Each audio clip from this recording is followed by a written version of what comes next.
శ్రీరామచంద్రమూర్తికి, సీతామాతకు, ఆంజనేయ స్వామి వారికి హృదయపూర్వక ధన్యవాదాలు. సమస్త గురుమండలికి హృదయపూర్వక ధన్యవాదాలు తెలుపు సీతాయనం చదువుకుంటున్నాము. అతిథులు వస్తున్నారని సీతామాత సోమకు చెప్పి ఆ అడవిలోకి వెళ్ళి అన్నీ కావాల్సినవి అన్నీ ఆ మూలికలన్నీ తెస్తుంది. ఉదయం అంతా చక్కటి ఆహార పదార్థాలన్నీ సేకరించాము. ఆమె కొంచెం ఆతురతో ఉన్నట్లుంది, కానీ అంతకంటే ఊహించలేకపోయాను. శ్రీరాముడు మందిరం నుంచి ఎవరినో తీసుకువస్తున్నారు అనుకున్నాను. బహుశా వాళ్ళు మమ్మల్ని అయోధ్యకు తీసుకెళ్ళటానికి వస్తున్నారేమో. సాయంత్రం అయింది. మాత తాను శ్రీరాముడు కూర్చుని ఆహారం తీసుకునే చోట ఆరుబయట తోట మధ్యలో ఓ చోటు సిద్ధం చేసింది సోమ. నా కుటీరం నుంచి చేపలు మెత్తలు తీసుకురా, ఇక్కడ పరుద్దాము, వారికి ఇక్కడ వడ్డిద్దామని నన్ను ఆశ్చర్యపరిచింది. ఇంతకు ముందెన్నడూ మేము మెత్తలు బయటకు తేలేదు. వాటిని సౌకర్యంగా అందంగా ఉండేటట్లు సర్దాము. ఆహారం సిద్ధమైంది. ఇక అతిథులు రావటమే తరువాయి. గంటలు గడిచినా ఎవ్వరూ రాలేదు. మాత ఆలస్యమైపోతోంది, బహుశా వాళ్ళు రేపు వస్తారేమో అన్నాను నేను. ఆమె తలపింకించి, లేదు, వాళ్ళు వస్తున్నారు, నేను ఖచ్చితంగానే చెబుతున్నాను, ఆహారాన్ని వేడిగా ఉంచు, వారు ఏ నిమిషంలోనైనా రావచ్చు. ఆమె చేతులు నలుపుకుంటూ ఉంది. ఆతురత పడుతూ ఉందని అర్థమైంది. రాబోయేది ఎవరో నేను తెలుసుకోవచ్చా? ఆమె నవ్వి బదులిచ్చి, నువ్వు సమయం వచ్చినప్పుడు తెలుసుకుంటావు. ఆకాశంలో దీపాలు వెలిగిస్తున్నట్లు ఒక్కొక్క నక్షత్రము ప్రకాశిస్తుండగా ఇద్దరు అందమైన యువ ఋషులు తలుపు తట్టారు. మాత తలుపు తీయటానికి వెళుతుండగా నేను ఆమె హృదయ స్పందన విన్నాను. ఆమె వారిని చూస్తూ ప్రకాశవంతంగా మెరిసిపోతోంది. రాముని వద్ద తప్ప మరెక్కడ ఆమె అలా వెలిగిపోవటం చూడలేదు. ఆమె వారి పాదాలను తాకబోయింది. వారు వారించారు, అయినా మాత వినలేదు. ప్రభు, మాత ఈ ఒక్కసారికి నన్ను సేవ చేసుకోనివ్వటానికి అనుమతించండి అని శాంత స్వరంతో పలికి నమస్కరిస్తూనే పైకి లేచింది. ఈ ఋషులిద్దరూ ఎవరా అని నేను ఆశ్చర్యపోయాను. ఆ స్త్రీ యవ్వనంతో, అలౌకిక సౌందర్యంతో, పర్వత ప్రాంత ప్రజల వలె గోధుమ వర్ణంతో, నల్లటి మెరుస్తున్న ఆల్చిప్పల వంటి కళ్ళతో ఉంది. ఆ పురుషుడు కూడా అంతే, చక్కటి ముఖ కవళికలతో, అదే వర్ణంతో గొప్ప దారుఢ్యాన్ని సూచిస్తున్నాడు. నేను వారిని తదేకంగా చూడకుండా ఉండలేకపోయాను. ముందుగా ఆ స్త్రీ ప్రేమపూర్వకంగా నవ్వుతూ మాట్లాడటం మొదలుపెట్టింది. మాత తనకు తెలిసినట్లుగా, బిడ్డ సీత అంది. ఆ వెనుక ఆయన, సీత, నీ ఎదురుచూపు నన్ను తాకింది, అందుకే నీ కోరికను సంపూర్ణం చేయటానికి వచ్చాను. నేను నీ కోరికను దేనిని తిరస్కరించలేను. మాత వారిని కూర్చోమంది. వారు సర్దుకునేసరికి శ్రీరాముడు నడుస్తూ రావటం చూశాను. ఆయన వచ్చిన వెంటనే వారికి నమస్కరించారు. వారు అక్కడ కూర్చుని ఉండగా అక్కడ పల్చటి కాంతి వారి చుట్టూ పరుచుకుంది. ఆ రాత్రి ఆకాశంలో చంద్రుడు తప్ప వేరేమీ లేవు. అయినా సరే నక్షత్ర ప్రకాశం లేకపోయినా వారు చుట్టూ కాంతి అలముకుంది. అది ఆ ఋషులిద్దరూ శరీరాల నుంచి ప్రసరిస్తున్నట్టుగా ఉంది. కొంతసేపు కూర్చున్న తర్వాత మాత భోజనం తేవటానికి లేచింది. ఆమె వారిద్దరితో పాటు శ్రీరాముని కూడా భోజనానికి కూర్చోమంది. ఆమె కూడా కూర్చున్న తర్వాత ఆమెతో నేను వడ్డిస్తాననగా సరే అంది. అందరూ మౌనంగా భోంచేశారు. మాత అక్కడంతా సర్దిన తరువాత ఆమె శ్రీరాముని వైపు తిరిగి మాత లంకలో ఉన్న కాలంలో జరిగిన అనేక విషయాలు చెప్పింది. ఆమె పూర్తి చేసిన తర్వాత మాత వైపు తదేకంగా చూసి, రావణునితో జరిగిన యుద్ధంలో విషపు బాణం తగిలి లక్ష్మణుడు మూర్ఛిల్లటం, మాత యమదేవునితో యుద్ధం చేయటానికి వర్ణించింది చేయటాన్ని. ఆమె కౌగిలించుకున్నట్లయితే లక్ష్మణుడికి ఆ రాత్రి గడిచేది కాదు. ఆమె కలగజేసుకోపోతే సీతామాత కలుగజేసుకోపోతే లక్ష్మణుడికి ఆ రాత్రి గడిచేది కాదు అని చెప్పింది. నిదానంగా శ్రీరాముడు మాత వైపు చూడగా ఆమె నేల చూపులు చూస్తూ ఉంది. ఆమె ఈ అనుభవాలు రామునితో ఎప్పుడూ చెప్పలేదు. ఆ స్త్రీ ఇంకా కొనసాగిస్తూ, లక్ష్మణుడు జీవించి ఉండటానికి బదులుగా సీత తన జీవితంలోకి కొన్ని సంవత్సరాలను ఇవ్వవలసి వచ్చింది. అది యమదేవుని షరతు అని మౌనంగా ఊరుకుంది. ఆ మాటలు విన్న శ్రీరాముడు పరిస్థితిలోని తీవ్రతను గ్రహించాడు. అయితే పొడిగించటం అనేది ఖచ్చితంగా జరుగుతుందా? ఆ స్త్రీ తల పంకించి అది సీతా మాట అని శాంతంగా బదులిచ్చింది.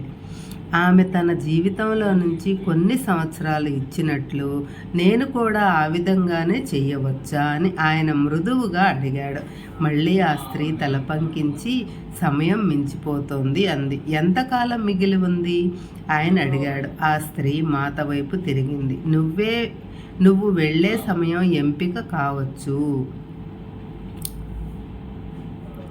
అయితే 1 సంవత్సరం లోపే. అంత త్వరగానా అడిగాడు రాముడు. ఆమె తల ఊపింది. మాత ఈ సమాచారాన్నంతా గ్రహిస్తోంది. మొదట్లో కొంత కలవరపడినట్లు కనిపించినా వెంటనే తన స్థిరత్వాన్ని తిరిగి తెచ్చుకుంది. శ్రీరాముని వైపు తిరిగి, నేను నా మాట నిలుపుకోవాలి. నేను మళ్ళీ ఈ విధంగా పరిస్థితినే ఎదుర్కోవలసి వస్తే మన ప్రియ సోదరుడు లక్ష్మణుని కోసం లేదా వేరే సోదరుల కోసం నేను నా జీవితాన్నైనా ఇస్తాను. అది నా మన్నింపు. అలా అయితే నేను కూడా వెళ్ళటానికి సిద్ధపడతాను. మాత చెయ్యి పట్టుకుని ఆయన గంభీరంగా చెప్పాడు. అది సాధ్యం కాదు రామా. ఆ పురుషుడు కల్పించుకున్నాడు. నీ సమయం ఇంకా రాలేదు. నీ కుమారులు సింహాసనం అధిష్ఠించే వరకు, నూతన సమాజ ఆవిర్భావానికై పునాది ఏర్పడే వరకు, నూతన సమాజ ధర్మాలు ఆవిర్భవించబడే వరకు, అన్నింటినీ ప్రేమ చుట్టి ఉండటం పైన ఆధారపడి విశ్వ నియమాలు చట్టాలు చేయబడే వరకు ఇక్కడ నువ్వు ఉండి తీరాలి. అది నీ జన్మ కారణం. మీ ఇద్దరి జన్మ కారణం కూడా సీత ముందుగా వెళ్ళిపోవటం వలన నువ్వు ఉండటం అత్యవసరం. మీరిద్దరూ వచ్చిన కారణాన్ని నువ్వే సంపూర్ణం చెయ్యాలి. సీత దేవలోకంలో నుంచి నీకు తోడ్పడుతుంది. అందుకోసమే నేను వచ్చాను. అతను ప్రేమపూర్వకంగా నవ్వుతూ బదులిచ్చాడు. రామా, సీత, నేను మీకు జరిగినది, జరగబోయేది నిజంగా మీరెవరు అన్నది చూపుతాను. దాంతో అందరూ కళ్ళు మూసుకుని ధ్యానంలోకి ప్రవేశించారు. ఆ సంభాషణ జరుగుతుండగా నేను అక్కడ శుభ్రం చేస్తున్నాను. కళ్ళ నుంచి ఉబికి రాబోయే నీటిని ఆపుకుంటూ గబగబా ఆ పని చేసి వంటశాల సరిచేసిన నేను నా గదిలోకి వెళ్ళి కూలబడ్డాను. నా కళ్ళల్లో నీరు ఆవిరయ్యే వరకు పొగిలి ఏడ్చాను. ఆ పైన నిద్రలోకి జారుకున్నాను. కొన్ని గంటల తర్వాత లేచాను. బయట ఇంకా చీకటిగానే ఉంది. నేను కిటికీలో నుంచి తొంగి చూడగా వాళ్ళు నలుగురు ఇంకా ధ్యాన స్థితిలోనే ఉన్నారు. ఆ ఋషుల రూపాలు మార్పు చెందాయి. సీతారాముల ముందు కూర్చుని ఉన్నవారు పార్వతీదేవి, మహాదేవుడు. నేను వారి వద్దకు వెళదామనుకున్నాను. కానీ నా కళ్ళు భారమై కాళ్ళు కదలక నేల మీదకు జారి గాఢ నిద్రలోకి వెళ్ళాను. కిటికీ నుంచి ఉదయభాను కిరణాలు లోనికి ప్రవేశించినప్పుడు మాత్రమే నేను లేవగలిగాను. మాత ఒక్కతే భోజనాలు చేసిన చోట నిద్రిస్తూ ఉంది. శ్రీరాముని జాడగాని అతిథుల జాడగాని లేదు. నేను హాయిగా నిట్టూర్చాను. బహుశా అదంతా నేను కలకని ఉంటాను. అతిథులు వచ్చి ఉండరు. వారి కోసం చూస్తూ మాత నిద్రించి ఉంటుంది. నాకు నేను సర్ది చెప్పుకొని ఏ ఆలోచన లేకుండా పిల్లల వద్దకు వెళ్ళాను. నేను మళ్ళీ కుటీరం వద్దకు వచ్చేసరికి మాత పొయ్యి రాజేస్తూ కనపడింది. మాత, రాత్రి ఆ అతిథి రాలేదు కదా, వచ్చారా? ఆమె విశాలంగా నవ్వింది. నీకు జ్ఞాపకం లేదు, నువ్వే మాకు వడ్డించావు. నాకు అదంతా కళ అనుకుని ఆశపడుతున్నాను. నా స్వరం వణికింది. సోమా, నువ్వు ఎవరి సన్నిధిలో ఉంటున్నావో నీకు తెలియదా? నా మనస్సు ఇంకా సందిగ్ధంలోనే ఉండటం వల్ల నేనేమీ బదులు ఇవ్వలేదు. వెళ్ళు, మళ్ళీ ఆ చేపలు మెత్తలు అన్నీ కుటీరంలోకి తీసుకురా. అప్పుడు నీకు తెలుస్తుంది. నేను ఆ చేపలు చుట్టేటప్పుడు స్త్రీ పురుషులు ఇద్దరూ కూర్చున్న చోట చిన్న ఆభరణాలు వెదజల్లబడి ఉండటం చూశాను. ఒక బుట్ట తెచ్చి ఏరసాగాను. తలుపు దగ్గర నిలబడి మాత నవ్వటం నేను చూశాను. ఆమెను చూడగానే నేను చూసింది వాస్తవమే గ్రహించాను. ఆ వచ్చింది మహాదేవుడు, పార్వతీదేవి. అప్పుడు నేను రాత్రి లేచి వారి రూపాలను చూశానని జ్ఞాపకం వచ్చింది.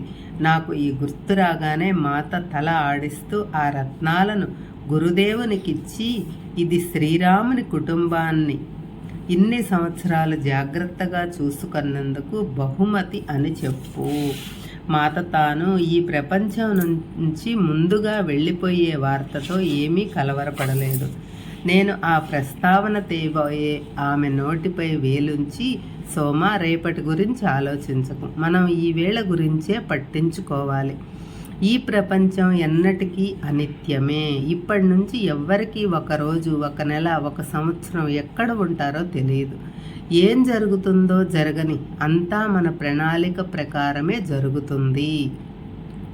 దానిని మనం ప్రశ్నించటం కానీ, అనివార్యమైన దానికి విచారించటం కానీ చెయ్యకూడదు.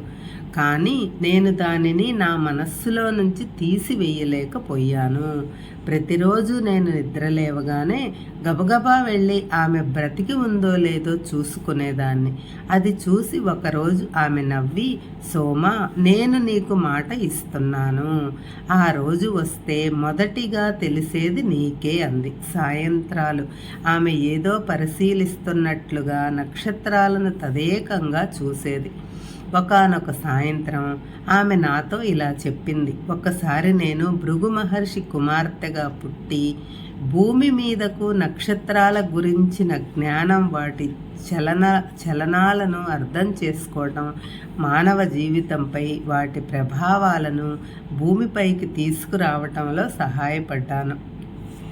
ఆ సమయంలోనే నారాయణుడు శపించబడ్డాడు. అలా జరగకపోతే తన భార్య ఊసన మరణం వల్ల కలిగిన వేదన తీవ్రతతో భృగు మరణించి ఉండేవాడు. కానీ నారాయణుడు అతని పని పూర్తి కాలేదు. అతను చాలా కాలం ఈ చక్రం పూర్తి అయ్యేటంత వరకు నిలిచి ఉండాలి అన్నారు.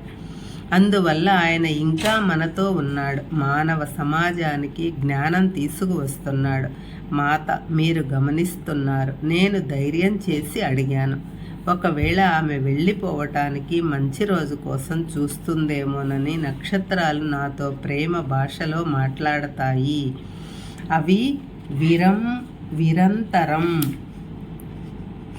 అవి నిరంతరం ప్రేమను ప్రసరిస్తూ మనకు సందేశాలు పంపుతుంటాయి. నీ ఆలోచన సరైనదే అని నాకు వెళ్ళిపోవటానికి సరైన సమయాన్ని సూచిస్తాయి.